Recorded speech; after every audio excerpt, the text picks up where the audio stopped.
¿Qué tal? Muy buenas tardes. El día de hoy vamos a estar hablando de la estrategia de Satanás y sus demonios. Es un tema que puede ayudarnos a comprender la influencia espiritual maligna que existe en el mundo y lo poco que a veces sabemos de su participación en la vida de creyentes e incrédulos. Mucho de lo que hoy conocemos de Satanás y sus demonios es por la intervención de obras literarias o incluso programas de televisión de ciencia ficción o también de festividades tradicionales en donde se retrata a este ser como una figura humana vestido de un ridículo traje rojo, cola, cuernos y un trinche, y que actúa de una forma burlona y descarada. Esta imagen fue creada por la iglesia medieval en los siglos XV y XVI, donde los religiosos que no conocen las escrituras pintaban en los murales de sus catedrales a este demonio y a este diablo para ilustrarlo erróneamente, y ellos tenían la falsa creencia que exponiéndolo al ridículo público sería avergonzado y así sería derrotado. Pero eso no es lo que enseña Dios en su palabra con respecto a este ser caído. El profeta Isaías en el capítulo 14, verso 12 dice de él: ¿Cómo caíste del cielo, lucero de la mañana? ¿Cómo caíste por tierra, tú que derrotabas a las naciones? Tú que en tu corazón decías: subiré al cielo, por encima de las estrellas de Dios, y allí pondré mi trono. En el monte del concilio me sentaré, en lo más remoto del norte. Subiré hasta las altas nubes y seré semejante al Altísimo. Este pasaje nos muestra una profecía en contra del rey de Babilonia, donde muchos teólogos y comentaristas encuentran una descripción de lo que sucedió en la eternidad pasada antes de que el mundo fuera creado como lo conocemos el día de hoy. ¿Y cuál es el motivo por el cual este ángel hermoso fue expulsado de la presencia de Dios? Bueno, el profeta dice que su caída se debió a querer ocupar el lugar y la adoración que solo Dios puede recibir. Y en otro pasaje muy similar, el profeta Ezequiel dice en el capítulo 28 de él: se enalteció tu corazón a causa de tu hermosura, corrompiste tu sabiduría a causa de tu esplendor. Fue la arrogancia y el orgullo en su corazón que desafió a Dios e incluso arrastró a la tercera parte de todos los ángeles, según nos los revela el libro de Apocalipsis. Y bueno, ¿cuál es la intención de hacer un comentario con respecto a Satanás y su influencia en nuestra sociedad el día de hoy? A Satanás se le conoce como el padre de mentiras. Él es el enemigo de Dios. Él es engañador. Él es el homicida desde el principio. No hay verdad en él. A él se le conoce como el diablo, que significa el acusador, el adversario.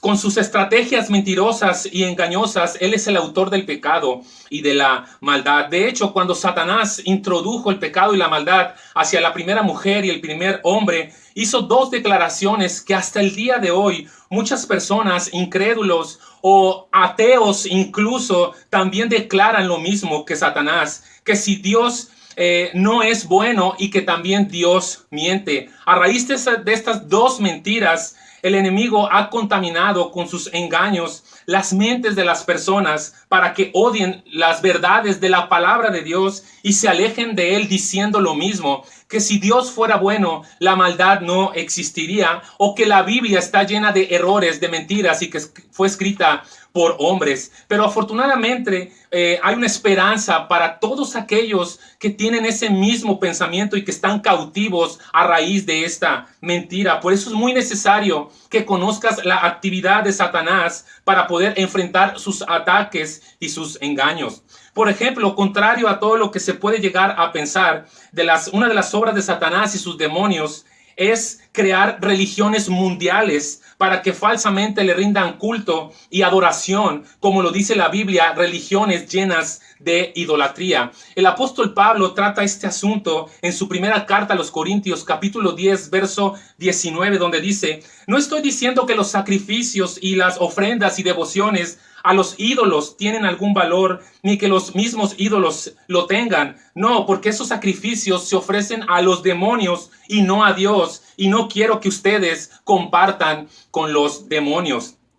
Un ídolo es una imagen, una estatua de madera, yeso o algún otro material, donde los idólatras la construyen con sus propias manos y les asignan un valor espiritual que no tienen, porque nada son, tienen ojos y no ven, tienen manos y no las mueven, tienen boca, no hablan, tienen pies y no caminan, incluso es algo sumamente irracional. Pero los demonios se aprovechan de ese pecado, colocándose detrás de esa adoración y de esa veneración y animando a esas personas a seguir adorando falsamente con promesas y rituales que no tienen ningún sentido.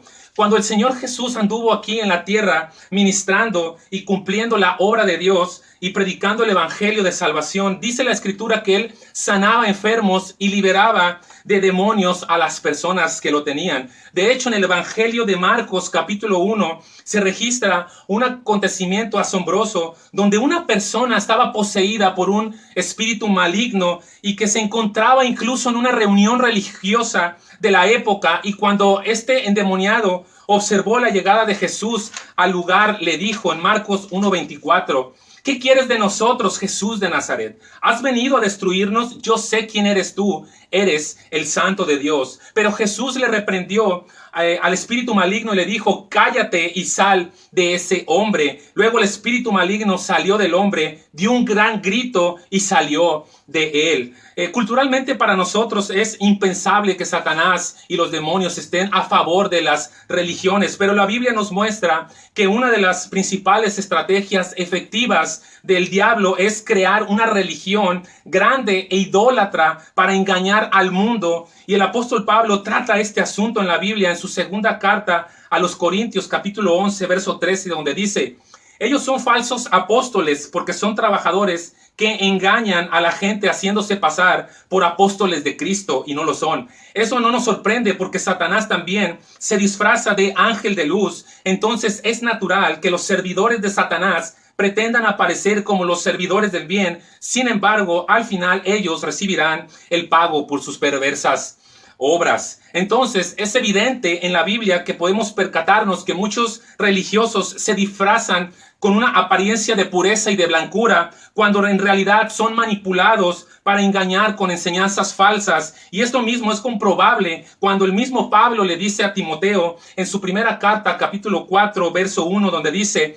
pero el Espíritu Santo dice claramente que en los últimos tiempos algunos se apartarán de la fe y escucharán a espíritus engañadores y a doctrinas de demonios. Incluso prohibirán casarse y mandarán abstenerse de alimentos que Dios creó, para que los creyentes y los que han conocido la verdad participaran de ellos con acción de gracias.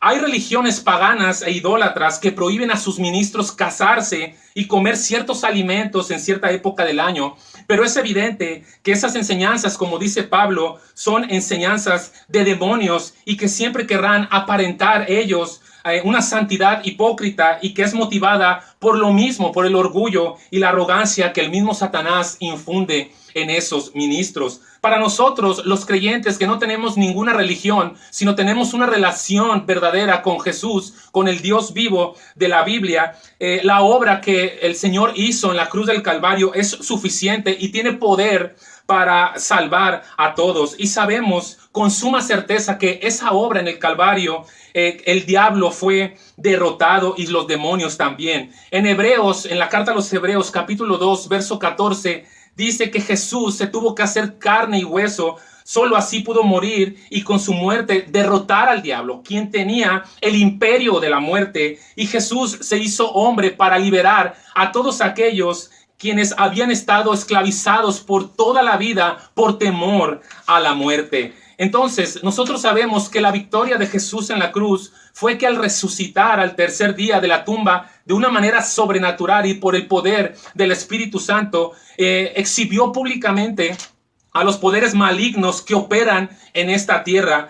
Y eso demuestra el perdón, la vida eterna y la salvación a todos aquellos que creemos en esa obra y que es suficiente. Y con ese hecho se le ha quitado la autoridad legal que tenía Satanás sobre las almas destinadas a la perdición eterna junto con él. De hecho, la Escritura dice que Jesús al morir desciende a las partes más bajas de la tierra, en donde hay unos espíritus que están encarcelados en el fondo de la tierra, y que estos espíritus fueron y cometieron actos abominables y vergonzosos en los días de Noé, y Dios decidió encerrarlos ahí. Y el apóstol Pedro, en su primera carta, capítulo 3, trata este asunto, en donde ellos están esperando la sentencia y el tiempo propicio para ser lanzados al lago de fuego junto con Satanás, el anticristo y el falso profeta. Y también están ahí muchas personas que serán lanzadas, aquellas personas que han decidido negar a Dios, odiar a Dios y amar su vida depravada e inmoral. Y hay 8 tipos de personas que estarán en esa eternidad sufriendo, según el libro de Apocalipsis, capítulo 21, verso 8, dice: pero los cobardes, los incrédulos, los corruptos, los asesinos, los que cometen inmoralidades sexuales, los que practican la brujería, los que rinden culto a estos ídolos y todos los mentirosos tendrán su destino en el lago de fuego que arde con azufre, y esta es la segunda muerte. Pero para muchas personas el día de hoy, incluso los que se consideran que están en una religión, no les parece ni atractivo ni importante el mundo sobrenatural invisible. O por otro lado, jamás han escuchado estas enseñanzas bíblicas en donde los ministros no los consideran esenciales para enseñarlos a los que se reúnen en esas religiones. Pero los que creemos en Jesucristo sabemos que un día nos vamos a presentar delante de Él, de su tribunal, para recibir la recompensa de la vida eterna por haber creído en su obra expiatoria. Y si tú el día de hoy te encuentras incluso escéptico o incrédulo, o no consideras relevante esta enseñanza, o no la crees simplemente, eso no significa que no sucederá. El hecho de negar una verdad no la eliminas, porque está establecido que el hombre muera una sola vez y después de esto el juicio. Pero si tú te arrepientes y pones tu confianza en Jesús y crees que su obra es suficiente para salvarte y te rindes a Él, tienes vida eterna. Considéralo, no deseches lo que no conoces, reflexiona tu destino final y pídele a Dios que te revele su voluntad para tu vida. Muchas gracias y bendiciones.